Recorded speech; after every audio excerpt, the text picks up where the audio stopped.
Hingpit na nga gipatuman sa kamerkaduhan dinhi sa dakbayan sa Sugbo ang bag-ong executive order ni Presidente Bongbong Marcos nga nagmando sa pagpatuman og price ceiling sa mga regular ug well-milled rice. Sumala sa Executive Order No. 39, ipaubos ang presyo sa regular milled rice gikan sa 45 to 50 pesos per kilo ngadto sa 41 pesos matag kilo. Ang well-milled rice nga mapalit kaniadto sa 55 to 60 pesos kada kilo, nahimo na lang tag 45 pesos per kilo.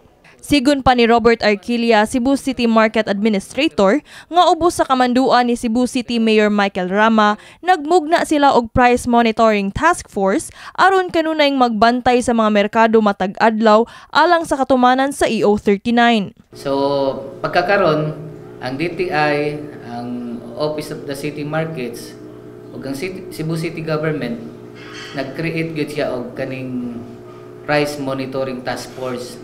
Kay mao man ay mando sa tong Mayor Mike Rama nga ang kanang executive order ni BBM kuan gyud na sa kamerkaduhan. Adto gyud na siya ipahamtang gyud na siya ba. Dakong tabang alang sa konsumidor nga si Joseph Dakwa ang pagkunhod sa presyo sa bugas sa iyang pang-adlaw-adlaw nga gastuhan. Mas maayo ma'am nga na-action lang siya ma'am nga librato siya ma'am ba kay at least nga maka kuan sa among konsumo ma'am ba makasibsib sa among konsumo. Hinuon sa pagsubay nato sa carbon market, atong nasayran nga dili tanang klase sa bugas ang gipabarato. Walay apil ang mga premium rice nga maoy sagad paliton sa mga konsumidor. Moabot sa 60 ka mga rice retailers sa carbon market, usa sa mga labing dakong merkado sa syudad sa Sugbo ang naapektuhan sa maong kamanduan.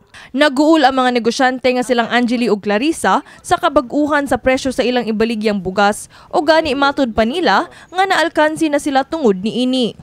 Mogi alkansihan na lang gyud namo kay mao man ang ilahang niya mao lagi unfair sad sa amoa kay nakapalit na mig mahal niya mao nang ilahang naapektuhan gid unta ma'am kay kuan baya ta ni kanang tag last nga kuan tag 50 ni kay nya gikuan man tong well milled so among gibaligya man nila tag 45 so napugos og baligya. Nagkanayon si Barquilla nga mamahimong moatubang og silot ang mga manindahay nga dili mo patuman sa Executive Order No. 39. Paibaw alang mi sa Office of the City Markets nga kung kinsa tong nakita nila nga nagpadako sa presyo, ipaibaw sa mo para kami mismo ang mo pahamtang og mga silot or warning sa ilaha. So kay para na mo diri gud sa market kung ang presyo ubos kadaugan man na sa atong konsumidor. Sa laing bahin sa habig ni Cebu Provincial Governor Gwendolyn Garcia, padayon ang ilang pakig-alayon sa Office of the President ug sa National Food Authority diin pinaagi sa kadiwa ng Pangulo Deskwento Caravan mamahimong makapalit ang mga Sugboanon ug NFA nga bugas sa ubos nga presyo nga 25 pesos matag kilo. Dugang pa ni Garcia nga likayan na niya ang paghatag og bugas ug kwarta isip hinabang sa katawhan. The province cannot dictate prices. It's national. And when we talk about is the provincial government planning to give out rice, no, because we cannot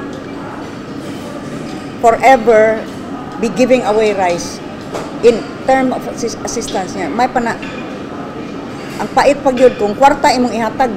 How do you know bugas gipalit adto lagi as I said? Kini si Queenie Holigon alang sa MyTV Cebu.